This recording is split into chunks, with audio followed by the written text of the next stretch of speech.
নারায়ণগঞ্জের ফতুল্লায় দিনের আলোতেই ঘটে গেল এক চাঞ্চল্যকর হত্যাকাণ্ড। নিজ ব্যবসা প্রতিষ্ঠানের ভেতরেই রক্তাক্ত অবস্থায় পড়েছিলেন ডিশলাইন ও কেবল ব্যবসায়ী নাসির। চারদিকে শুধু রক্ত আর আতঙ্ক, আর সেই দৃশ্য দেখে হতবাক হয়ে যান স্থানীয়রা। বৃহস্পতিবার দুপুর আনুমানিক ১টার দিকে ফতুল্লার চাঁদমারি মাওড়াপট্টি এলাকায় অবস্থিত ফ্রেন্ডস কেবল অফিসে ঘটে এই মর্মান্তিক ঘটনা। নিহত নাসির ছিলেন ওই এলাকার মৃত সাইজ্জুদ্দিনের ছেলে। দীর্ঘদিন ধরে তিনি ফ্রেন্ডস কেবল নামের ডিশ ও কেবল ব্যবসা পরিচালনা করে আসছিলেন। স্থানীয় সূত্রে জানা যায়, প্রতিদিনের মতো সেদিনও নিজের অফিসে বসেছিলেন নাসির।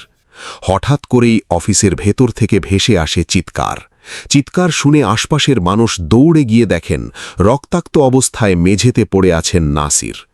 পরে স্থানীয়রা দ্রুত তাকে উদ্ধার করে খানপুর হাসপাতালে নিয়ে গেলে কর্তব্যরত চিকিৎসক তাকে মৃত ঘোষণা করেন। কিন্তু কে বা কারা এই হত্যাকাণ্ড ঘটিয়েছে সেটি এখনও স্পষ্ট নয়। তবে ঘটনার পরপরই এলাকা জুড়ে ছড়িয়ে পড়ে চাঞ্চল্য। স্থানীয় সিসিটিভি ফুটেজে দেখা যায় দুই যুবক দ্রুত দৌড়ে ঘটনাস্থল থেকে পালিয়ে যাচ্ছে। ধারণা করা হচ্ছে এই দুইজনই হত্যাকাণ্ডের সঙ্গে জড়িত থাকতে পারে।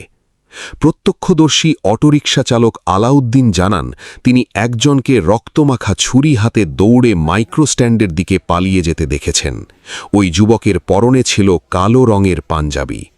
এদিকে নিহত নাসিরের স্ত্রী হাসপাতালে এসে অভিযোগ করেন, এই হত্যাকাণ্ডের পেছনে তার স্বামীর ব্যবসায়িক পার্টনার বাবুর হাত থাকতে পারে। তার দাবি, ব্যবসা সংক্রান্ত বিভিন্ন বিষয় নিয়ে তাদের মধ্যে আগে থেকেই বিরোধ চলছিল। ঘটনার পর পুলিশ পাশের একটি বাড়ির ভেতর থেকে কালো হাতলযুক্ত রক্তমাখা একটি ছুরি উদ্ধার করেছে। ধারণা করা হচ্ছে এই ছুরি হত্যাকাণ্ডে ব্যবহার করা হয়েছে। ফতুল্লা মডেল থানার অফিসার ইনচার্জ মাহবুব আলম জানান, সংবাদ পেয়ে পুলিশ দ্রুত ঘটনাস্থলে পৌঁছে আলামত সংগ্রহ করেছে। হত্যাকাণ্ডের রহস্য উদ্ঘাটন এবং জড়িতদের শনাক্তে আইন শৃঙ্খলা বাহিনী কাজ করছে। একদিকে স্ত্রীর অভিযোগ, অন্যদিকে সিসিটিভিতে ধরা পড়ার রহস্যময় দুই যুবক, সব মিলিয়ে এখন পুরো ফতুল্লা জুড়ে আতঙ্ক আর নানা প্রশ্ন। কে এই হত্যার মূল পরিকল্পনাকারী? ব্যবসায়িক দ্বন্দ্ব, নাকি এর পেছনে রয়েছে অন্য কোনো রহস্য?